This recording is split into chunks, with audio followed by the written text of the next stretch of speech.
నమస్తే welcome to ప్రజా voice. మొత్తం మీద ఢిల్లీలో బీసీల గర్జన మొదలైంది. ఎటు చూసినా ఢిల్లీ, ఏ రైలు చూసినా కూడా ఢిల్లీకే వెళ్తా ఉన్నది బీసీలతో. మొత్తం మీద కాంగ్రెస్ పార్టీ పెద్దన్న పాత్ర పోషిస్తూ కాంగ్రెస్ పార్టీనే ఇది మొత్తం చేపిస్తున్నదన్న ఒక చర్చ మాత్రం జరుగుతా ఉంది. ఇక్కడ బీసీ ఆజాదీ కావచ్చు, బీసీల అన్ని సంఘాలు కూడా ఇక్కడ పార్టిసిపేట్ చేసిన పరిస్థితి మాత్రం ఉంది. ఆర్ కృష్ణతో పాటు జాతుల శ్రీనివాస్ గౌడ్ ప్రతి ఒక్కరు ఇక్కడ పార్టిసిపేట్ చేశారు.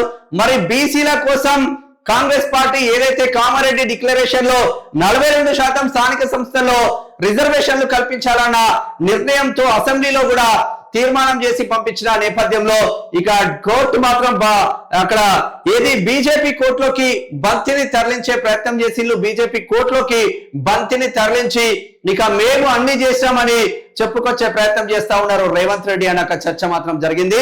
ఇక్కడ వి హనుమంతరావు, కాంగ్రెస్ సీనియర్ నేత వి హనుమంతరావుతో పాటు ఇక్కడ పిసిసి చీఫ్ మహేష్ కుమార్ గౌడ్ ఆధ్వర్యంలో పెద్ద ఎత్తున కాంగ్రెస్ కార్యకర్తలు, అందులో బీసీలు, ఇక్కడ బీసీ కుల సంఘాలు, బీసీలకు ప్రత్యేక పార్టీలు పెట్టుకున్న నేతలందరూ ఢిల్లీలో వెళ్లిన పరిస్థితి మాత్రం ఉంది. ఇక్కడ భక్తుల సిద్ధేశ్వర్ కావచ్చు, సంజయ్ కావచ్చు, ఇక్కడ చాపర్తి కుమార్ గాడ్గే కావచ్చు, ఇక్కడ వీళ్ళు ముగ్గురు కూడా బీసీల కోసం 42% రిజర్వేషన్ల కోసం ఆమరణ నిరాహార దీక్ష చేసి తన ప్రాణాలను కూడా అర్పించడానికి రెడీ అయిన ముగ్గురు నేతలు కూడా ఆ ఢిల్లీకి వెళ్లిన పరిస్థితి. మరి నిజంగానే పార్టీ వైజ్ గా ఎందుకు వెళ్తా ఉన్నారు, మరి పార్టీ జెండాలు పక్కన పెట్టి అందరూ ఒక్కటెందుకు కాలేకపోతున్నారన్న చర్చ మాత్రం జరుగుతా ఉంది. ఇక్కడ వెళ్ళిన కార్యకర్తలలో కాంగ్రెస్ కార్యకర్తలు ఎక్కువగా ఉన్నారు అన్న చర్చ జరిగింది. ఏది ఏమైనా బీసీల గురించి మాట్లాడే అవకాశం జంతర్ మంతర్ వేదికగా ఇంత పెద్ద ఎత్తున బీసీల గురించి మాట్లాడుతూ ఉన్నారు. మరి నిజంగా ఏం జరుగుతుందో ఒక్కసారి చూసే ప్రయత్నం చేద్దాం. ఇది బలహీన వర్గాల ధర్మయుద్ధం. 42% రిజర్వేషన్లకు పర్మిషన్ ఇవ్వాలి, లేకుంటే ఈ ఉద్యమం నిప్పురు అబ్బాయి దేశమంతా పాకుతుంది. పరేడ్ గ్రౌండ్ లో 10 లక్షల మందితో సభ పెడతాం. మీ గుజరాత్ లో అమలు చేయమంటలేం, ఢిల్లీలో కుర్చీ అడగలే, ఎర్రకోటపై జెండా ఎగరమేస్తామనలే, తెలంగాణలో అమలు చేసుకుంటామంటున్నాం. మా డిమాండ్ కు దిగి రావాలి, లేదా సీటు దిగిపోవాలి, లేకుంటే మీరెట్లా అధికారంలో ఉంటారో చూస్తాం. ప్రధాని మోదీకి సీఎం రేవంత్ రెడ్డి గట్టి వార్నింగ్ అనే చెప్పుకోవచ్చు. రేవంత్ రెడ్డికి వార్నింగ్ ఇస్తా ఉన్నారు. ఇక్కడ రేవంత్ రెడ్డి ప్రధానమంత్రికి వార్నింగ్ ఇస్తా ఉన్నారు.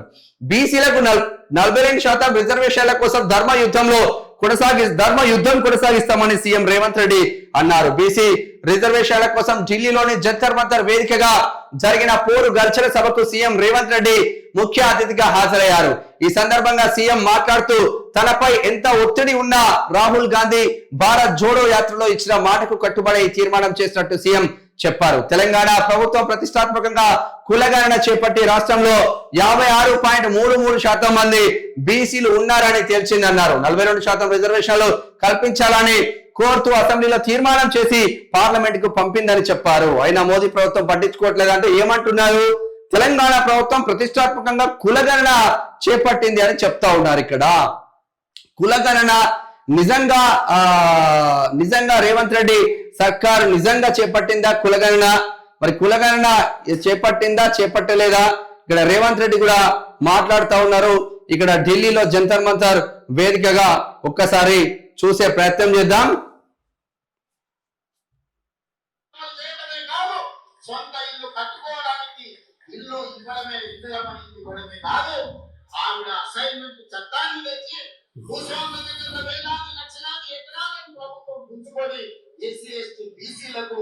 అసైన్మెంట్ పట్టాలు ఇచ్చి భూ యజమానులను ఇందిరమ్మ చేసింది. అందుకే ఇవాళ ఏ ఎస్సీ ఏ ఎస్టీ ఏ తండా ఏ కూలాంకలు వాళ్ళ ఇళ్ళ ఇందిరమ్మ ఫోటో ఉంటుంది. మా అమ్మ ఇందిరమ్మ అని అంటారు. ఇది ఇందిరమ్మ, ప్రతి ఇంట్లో ఇందిరమ్మ ఫోటో ఉంటది, మా అమ్మ ఇందిరమ్మ అంటారు అని ఇక్కడ ముఖ్యమంత్రి రేవంత్ రెడ్డి చెప్తా ఉన్నారు.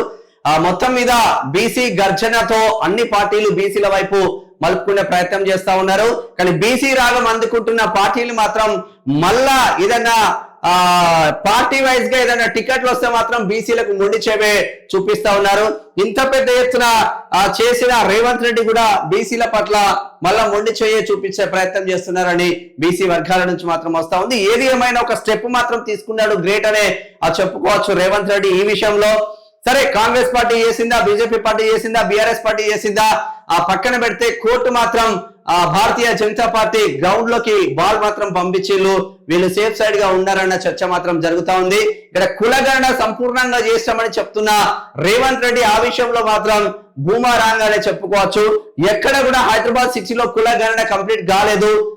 ప్రతి రోజు చెప్తా ఉన్నాం, ఎక్కడ కూడా కంప్లీట్ కాలేదు. ఇప్పటికిప్పుడు మేము కెమెరాలు తీసుకొని వస్తాం, కులగణన కంప్లీట్ కాలేదు, ఇది బోగస్ కులగణన అని మొదటి నుంచి చెప్తూనే వస్తున్నాం.